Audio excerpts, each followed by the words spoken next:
नमस्कार मेरे प्यारे दोस्तों, स्वागत है आप सभी का आपके अपने YouTube channel PK Smart GK में। तो कैसे हैं आप सभी? आई होप मैं अच्छा हूं, आप भी अच्छे ही होंगे। तो दोस्तों, आज का सेशन है हमारा आवर्त सारणी का, जिससे रिलेटेड हम 25 क्वेश्चंस कवर करेंगे, जो कि एग्जाम की दृष्टि से बहुत ही इंपॉर्टेंट है। आपको पता है आवर्त सारणी से तत्व है, धातु से संबंधित बहुत से क्वेश्चंस एग्जाम्स में पूछे जाते हैं। तो आपको सेशन ध्यान से अटेंड करना है और स्टार्टिंग से लेकर लास्ट तक पूरा सेशन देखना है और सेशन को अपने दोस्तों में शेयर करना है ताकि उनको भी हेल्प मिल सके। तो चलिए स्टार्ट करते हैं आज का सेशन। तो दोस्तों, आज का हमारा पहला क्वेश्चन है, सबसे पहले तत्वों का वर्गीकरण किसके द्वारा किया गया था? ऑप्शंस दिए हुए हैं, मेंडलीफ, डोबेराइनर, मोजले या फिर न्यूलैंड। तो इसका राइट आंसर होगा ऑप्शन नंबर बी।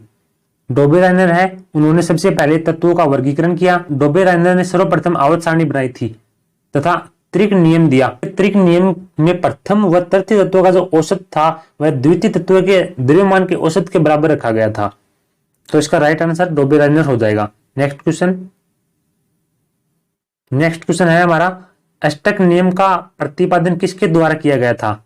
ऑप्शंस दिए हुए हैं, मेंडलीफ, डोबेराइनर, मोजले या फिर न्यूलैंड। तो इसका राइट आंसर होगा ऑप्शन नंबर डी, न्यूलैंड। अष्टक जो नियम है उसका प्रतिपादन न्यूलैंड ने किया। न्यूलैंड ने सबसे कम परमाणु द्रव्यमान वाले तत्व हाइड्रोजन से आरंभ किया तथा 56वें तत्व थोरियम, 56वें तत्व कौन सा है? थोरियम पर समाप्त की आवर्त सारणी को। न्यूलैंड के अनुसार प्रत्येक 8वें तत्व का गुणधर्म पहले तत्व के गुणधर्म के समान है। इसकी तुलना संगीत के अष्टक सिद्धांत से भी की गई और उसे अष्टक सिद्धांत भी कहा गया। नेक्स्ट क्वेश्चन, आधुनिक आवर्त सारणी का जनक किसे कहा जाता है? ऑप्शंस हैं, न्यूलैंड, मोजले, डोबेराइनर या फिर मेंडलीफ।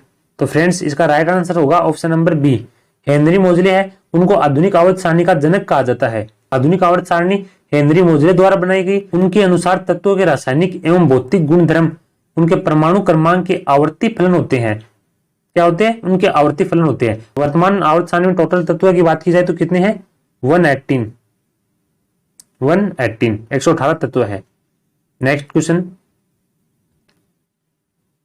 आवर्त सारणी में सबसे हल्की धातु कौन सी होती है?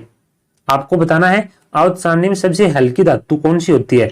ऑप्शन है लिथियम, बेरिलियम, बोरोन या फिर कार्बन। तो फ्रेंड्स, इसका राइट आंसर होगा ऑप्शन नंबर ए। आवर्त सारणी में लिथियम जो धातु है वह सबसे हल्की होती है, जबकि भारी धातु की बात की जाए तो वह ओस्मियम होती है।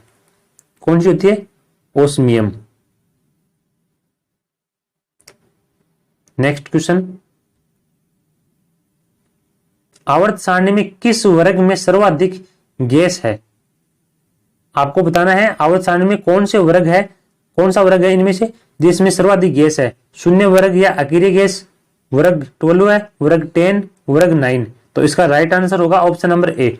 समस्त जो अकेले गैस है वे किसी भी अभिक्रिया में भाग नहीं लेती हैं तथा ये मुक्त अवस्था में रहती है और ये रंगहीन, स्वादहीन और गंधहीन गैसें होती है। नेक्स्ट क्वेश्चन दोस्तों, नेक्स्ट क्वेश्चन है हमारा, निम्नलिखित में से सबसे भारी गैस कौन सी है? आपको बताना है इनमें से सबसे भारी गैस कौन सी है। रेडोन है, हाइड्रोजन है, लिथियम, हीलियम है या फिर लिथियम है। तो इसका राइट आंसर होगा option number A.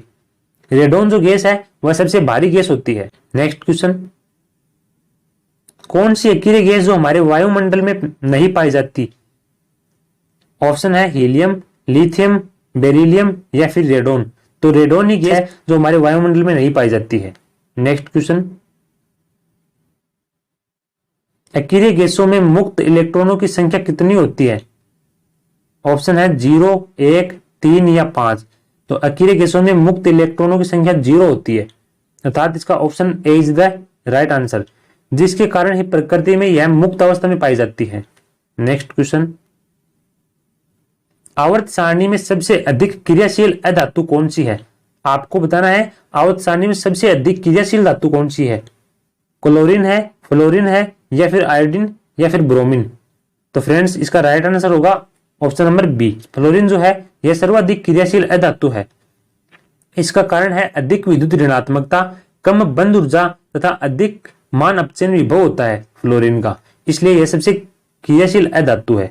Next question, सर्वाधिक आयनन विभव वाला तत्व कौन सा है? आपको बताना है आवर्त सारणी में सर्वाधिक आयनन विभव वाला तत्व कौन सा है? बेरिलियम, हीलियम, सीजियम या फिर नाइट्रोजन? तो इसका राइट आंसर होगा ऑप्शन नंबर बी, हीलियम है, इसका आयनन विभव सर्वाधिक होता है। नेक्स्ट क्वेश्चन, विद्युत का एकमात्र सुचालक धातु कौन सा है? तो ऑप्शंस दिए हुए हैं हीरा, ग्रेफाइट, पारा या फिर ब्रोमीन। तो इनमें से आपको बताना है इन चारों ऑप्शन में कि विद्युत की सर्वाधिक सुचालक धातु कौन सी है। तो इसका राइट आंसर होगा ऑप्शन नंबर बी, ग्रेफाइट जो है यह विद्युत की सुचालक धातु है। ग्रेफाइट का उपयोग पेंसिल के लीड तथा घड़ियों की कमानी बनाने में भी किया जाता है और इसका प्रयोग ग्रेफाइट को स्नेहक के रूप में भी काम में लिया जाता है। स्नेहक क्या होता है? जो बड़ी बड़ी मशीनें होती हैं उनमें जो पार्टों के बीच में जो घर्षण बल होता है उसको कम करने के लिए स्नेहक का उपयोग किया जाता है। तो स्नेहक के रूप में भी ग्रेफाइट का प्रयोग किया जाता है और परमाणु भट्टी में भी इसका प्रयोग किया जाता है। नेक्स्ट क्वेश्चन है, निम्नलिखित में से कौन सा एक धातु पौधों की पत्तियों में पाया जाता है? इनमें से कौन सा धातु है जो पौधों की पत्तियों में पाया जाता है? ऑक्सीजन, लोहा या मैग्नीशियम या फिर कार्बन? तो इसका राइट आंसर होगा ऑप्शन नंबर सी, मैग्नीशियम जो धातु है यह पौधों की पत्तियों में पाई जाती है। नेक्स्ट क्वेश्चन, आवर्त सारणी में सर्वाधिक इलेक्ट्रॉन बंधुता किस तत्व की होती है? ऑप्शन है क्लोरीन, फ्लोरीन, आयोडीन या फिर ब्रोमीन? तो दोस्तों इसका राइट आंसर होगा ऑप्शन नंबर ए, क्लोरीन जो है आवर्त सारणी में इसकी इलेक्ट्रॉन बंधुता सर्वाधिक होती है। क्लोरीन का आकार बड़ा होने के कारण भी अन्य तत्व आसानी से आकर जुड़ सकता है, वह इसका घनत्व भी कम होता है, जिससे क्लोरीन के इलेक्ट्रॉन बंधुता अधिक होती है, इसलिए क्लोरीन सर्वाधिक इलेक्ट्रॉन बंधुता वाला तत्व होता है। नेक्स्ट क्वेश्चन, निम्नलिखित में से कौन सी अर्धचालक धातु है? ऑप्शन है सिलिकॉन, जर्मेनियम, दोनों या फिर इनमें से कोई नहीं? तो इसका राइट आंसर होगा ऑप्शन नंबर सी, सिलिकॉन और जर्मेनियम दोनों ही अर्धचालक धातुएं हैं। नेक्स्ट क्वेश्चन, आधुनिक आवर्त सारणी में तत्वों को किस आधार पर रखा गया? आपको बताना है आधुनिक आवर्त सारणी जो हेनरी मोजले ने दी उसमें तत्वों को किस आधार पर रखा गया? द्रव्यमान के बढ़ते क्रम में, दोनों की संख्या के आधार पर, परमाणु क्रमांक बढ़ने के आधार पर या फिर न्यूट्रॉन की संख्या के आधार पर? तो इसका राइट आंसर होगा ऑप्शन नंबर सी, परमाणु क्रमांक के बढ़ने के आधार पर आधुनिक आवर्त सारणी के तत्वों को रखा गया। अब आपको बता दे यह क्वेश्चन एग्जाम में काफी बार रिपीट हुआ है, तो इस क्वेश्चन को आपको अच्छी तरीके से रट लेना है, इस क्वेश्चन को अच्छी तरह से रट लेना। नेक्स्ट क्वेश्चन है, अब तक कितने तत्वों की खोज की जा चुकी है? ऑप्शन है 110, 118, 132 या फिर 125? तो दोस्तों अब तक 118 तत्वों की खोज की जा चुकी है और आवर्त सारणी में 118 तत्व रखे गए हैं। नेक्स्ट क्वेश्चन, आवर्त सारणी में धातु की संख्या कितनी होती है? आपको बताना है आवर्त सारणी में धातु की संख्या कितनी होती है? 20, 22, 24 या फिर 33? तो फ्रेंड्स आवर्त सारणी में धातु की संख्या होती है 22, इसका राइट आंसर होगा बी। और अधातु की संख्या होती है 18, जबकि उपधातु की संख्या होती है 7। धातु में जैसे ठोस की बात की जाए तो वे 22 होती हैं, जबकि द्रव गैस वो अलग है। नेक्स्ट क्वेश्चन, निम्नलिखित में से कौन सी धातु द्रव अवस्था में पाई जाती है? इनमें से बताना है कौन सी धातु है जो द्रव अवस्था में पाई जाती है? पारा या ब्रोमीन या आयोडीन या फिर हीरा?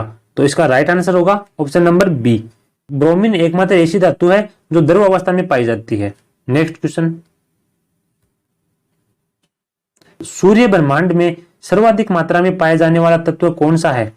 ऑप्शन है हीलियम, हाइड्रोजन, नाइट्रोजन या फिर ऑक्सीजन? तो इसका राइट आंसर होगा ऑप्शन नंबर बी, सूर्य ब्रह्मांड में हाइड्रोजन है वह सर्वाधिक पाए जाने वाला तत्व है। नेक्स्ट क्वेश्चन, मानव शरीर में सर्वाधिक मात्रा में पाया जाने वाला तत्व कौन सा है? मानव शरीर में इनमें से सर्वाधिक कौन सा तत्व पाया जाता है? हाइड्रोजन, कार्बन डाइऑक्साइड, ऑक्सीजन या फिर कार्बन? तो इसका राइट आंसर होगा ऑप्शन नंबर सी, मानव शरीर में ऑक्सीजन है वह सर्वाधिक मात्रा में पाई जाती है, अर्थात हमारे हीमोग्लोबिन खून में भी ऑक्सीजन है वह सर्वाधिक मात्रा में पाई जाती है। नेक्स्ट क्वेश्चन, निम्नलिखित में से कौन सा हाइड्रोजन का समस्थानिक नहीं है? ऑप्शन है protium 1H1, deuterium 1s2, tritium 1s3 या फिर प्लूटोनियम? तो इसका राइट आंसर होगा ऑप्शन नंबर डी, प्लूटोनियम है। यह हाइड्रोजन का समस्थानिक नहीं है, जबकि तीनों समस्थानिक हाइड्रोजन के हैं। फ्रेंड्स, ट्राइटियम की बात की जाए तो हाइड्रोजन का समस्थानिक ट्राइटियम 1s3 का प्रयोग रेडियो सक्रिय तत्व के रूप में भी किया जाता है। इसको भी आपको ध्यान में रखना है।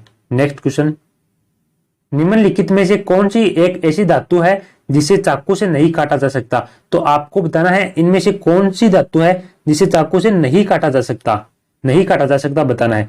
तो ऑप्शन है लिथियम, सोडियम, बेरियम या फिर पोटेशियम। तो फ्रेंड्स, लिथियम को, सोडियम को और पोटेशियम को तो चाकू से काटा जा सकता है, जबकि बेरियम धातु ऐसी है जिसे चाकू से नहीं काटा जा सकता। तो इसका राइट आंसर होगा option number C. Next question की ओर चलते हैं। विद्युत का सबसे अच्छा चालक कौन सा है? सोना, चांदी, तांबा या फिर प्लेटिनियम? ये तो आपको पता ही है, चांदी है।